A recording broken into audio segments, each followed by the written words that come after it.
Madame la Présidente, chers collègues, oui, malgré l'actualité de ce matin et de la prise de position de la Commission européenne, je vais répondre à ce vœu.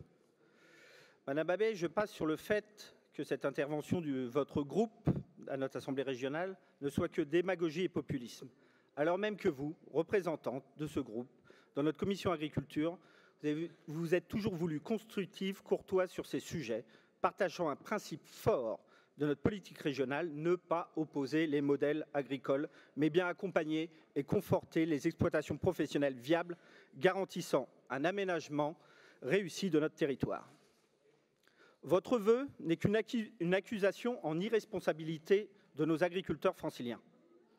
Comme si ces derniers n'étaient que des frénétiques, n'ayant comme objectif que de beurrer les espaces naturels de pesticides et d'engraisser les firmes phytosanitaires.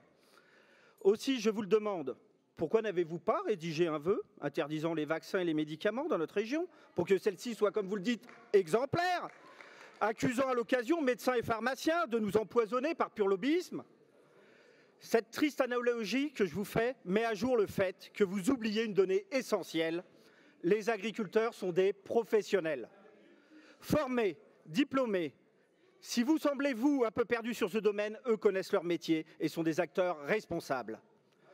Accompagnés par notre politique régionale, ils n'ont de cesse que de s'appuyer sur la science, sur la recherche que nous finançons, afin de maîtriser chaque jour un peu plus les prises de décision et les applications de leurs intrants, réduisant le plus possible leur activité vers le zéro impact et l'équilibre économique de leurs entreprises.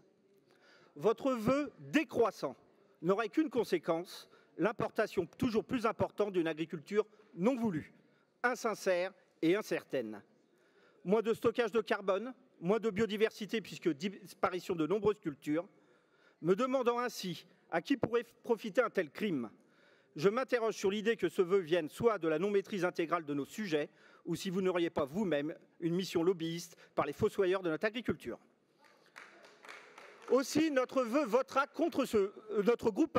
contre ce vœu, rappelant à cette occasion aux personnes aimant donner des leçons à nos agriculteurs qui ont eu le courage et la passion de se maintenir dans cette profession dans notre région et d'en garantir ainsi grandement le bon vivre au quotidien, que bien que vous ayez tous, parmi vos aïeux, parents ou grands-parents, des agriculteurs, des paysans, comme l'on le disait, qui ont souvent eux-mêmes abandonné ces métiers par opportunité foncière ou devant la difficulté quotidienne de cette profession, vous avez alors aujourd'hui tout loisir de vous lancer dans l'aventure agricole et de, la binette à la main, nous soumettre vos projets personnels d'installation.